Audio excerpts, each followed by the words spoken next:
Hello friends, welcome to my channel. Hello Priya. இன்னைக்கு வீடியோவில் என்ன பார்க்க போகிறோம்னு பார்த்தீங்கன்னா, சூப்பரான தக்காளி தொக்குங்க. இது ரொம்ப ஈஸியான ரெசிபிங்க. வித்தின் 5 நிமிஷத்தில் நம்ம செஞ்சு முடிச்சிடலாம். ஆனால் டேஸ்ட் ரொம்ப சூப்பராக இருக்குங்க. இட்லி, தோசை, நான், சப்பாத்தி, ரைஸ் எல்லாத்துக்குமே நம்ம இது ஒரு காம்பினேஷனாக யூஸ் பண்ணலாங்க. அவ்வளோ நல்லாயிருக்கும். வாங்க எப்படி பண்ணுறதுன்னு பார்த்துடலாம். இப்போ இது மாதிரி ஒரு பேன் வச்சுக்கலாங்க. பேன் வச்சுட்டு ஒரு அரை குழிக்கரண்டி எண்ணெய் விட்டுக்கலாம். எண்ணெய் சூடானதும் கொஞ்சமாக கடுகு பொரிஞ்சதும் கொஞ்சமாக கருவேப்பிலை போட்டுக்கலாம். ஒரு 2 பெரிய வெங்காயத்தை பொடியாக கட் பண்ணி வச்சுருக்கேங்க, அதையும் ஆட் பண்ணிக்கலாம். இப்போ வெங்காயத்தை நல்லா வதக்கி விட்டுடலாங்க. இன்னைக்கு நான் செய்கிறது ஒரு 2 பேர் சாப்பிட்றதுக்கான குவான்டிட்டிக்கு நான் செய்கிறேங்க. நீங்கள் ஒரு 4-5 பேர் செய்கிறதா இருந்தால் வெங்காயம் தக்காளியோட குவான்டிட்டியை ஒன்று ஜாஸ்தி பண்ணிக்கோங்க. வெங்காயம் வதங்கிறதுக்காக லைட்டாக உப்பு ஆட் பண்ணிக்கிறேங்க.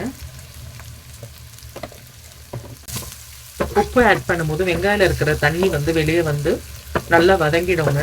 அதுக்காக தான் உப்பு ஆட் பண்ணுறது. இப்போ வெங்காயம் வதங்கினதும் நான் ஒரு பெரிய தக்காளியாக 2 தக்காளியை கட் பண்ணி வச்சுருக்கேங்க, அதை ஆட் பண்ணிக்கலாம். தக்காளி நல்லா வதங்கணுங்க.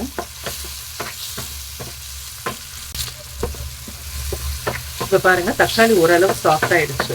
இப்போ தேவையான மசாலா ஐட்டங்கள்ஸ் எல்லாத்தையும் ஆட் பண்ணிடலாங்க. இப்போ ஸ்டவ் சிம்ல போட்டுறேன். இப்போ நம்ம இதில் ஒரு 1/2 ஸ்பூன் சாம்பார் பவுடர் ஆட் பண்ணுறோங்க.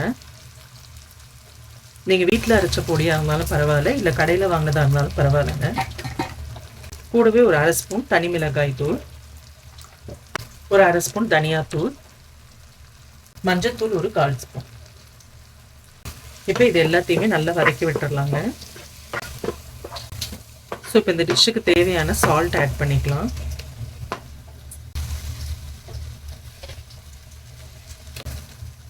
நம்ம ஆல்ரெடி கொஞ்சம் சால்ட் போட்டிருக்கோம், ஸோ நீங்கள் பார்த்து போட்டுக்கோங்க அதுக்கேற்ற மாதிரி. இப்போ மசாலா எல்லாம் ஓரளவு வதங்கினதும் நம்ம இதில் ஒரு 1/2 டம்ளர் மட்டும் தண்ணி ஊற்றிக்கலாங்க, ரொம்ப ஊற்றக்கூடாது.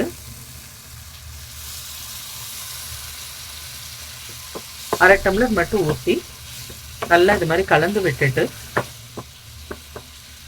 வெல்லம் நம்ம ஆட் பண்ணணுங்க. வெல்லம் இல்லைன்னா நாட்டு சர்க்கரை நம்ம ஆட் பண்ணிக்கலாங்க. நான் இன்னைக்கு நாட்டு சர்க்கரை ஒரு 1/2 ஸ்பூன் ஆட் பண்ணுறேங்க. இது மாதிரி ஆட் பண்ணும்போது அதில் ஒரு ஸ்வீட்னஸ் இருக்குங்க, அது ரொம்ப நல்லா இருக்கும் சாப்பிடும்போது. இது நீங்கள் வெறும் ரைஸுக்கு மட்டும் இல்லைங்க, இட்லி, தோசை, சப்பாத்தி எல்லாத்துக்குமே இது ரொம்ப நல்லா இருக்குங்க இந்த காம்பினேஷன். பாருங்கள் எப்படி இருக்குது பாருங்கள் பார்க்கறதுக்கு. இப்போ இதை மீடியம் ஃப்ளேமில் போட்டுடலாங்க. ரொம்ப நல்லா இருக்குங்க டேஸ்ட்டு. இது கூட ஒரு சுட்ட அப்பளமோ இல்லை வடகமோ ஏதோ ஒன்று வச்சு நம்ம சாப்பிட்டுக்கலாங்க, அவ்வளோ நல்லா இருக்கும். இப்போ இந்த ஸ்டேஜில் நான் கொஞ்சமாக ஒரு ஸ்பூன் நல்லெண்ணெய் ஆட் பண்ணுறேங்க. இது ஆப்ஷனல் தான், உங்களுக்கு வேணுன்னா நீங்கள் ஆட் பண்ணிக்கலாம், இல்லைன்னா பரவாயில்ல. நல்லெண்ணெய் ஆட் பண்ணும்போது வாசம் ரொம்ப நல்லாயிருக்கும்.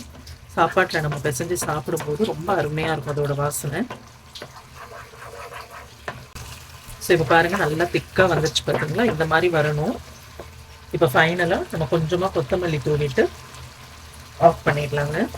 சூப்பரான தக்காளி தொக்கு ரெடிங்க. பார்க்கவே எப்படி இருக்குது பார்த்தீங்களா, சாப்பிட்றதுக்கும் ரொம்ப நல்லா இருக்குங்க. ஸோ கண்டிப்பாக ட்ரை பண்ணுங்கள். ட்ரை பண்ணிவிட்டு எப்படி இருந்ததுன்னு சொல்லி கமெண்ட்டில் சொல்லுங்கள். வீடியோ பிடிச்சிருந்தா ஒரு லைக் போடுங்க. இது வரைக்கும் சேனலை சப்ஸ்கிரைப் பண்ணாதவங்க சப்ஸ்கிரைப் பண்ணுங்கள். நம்ம அடுத்த வீடியோவில் சந்திக்கலாம்.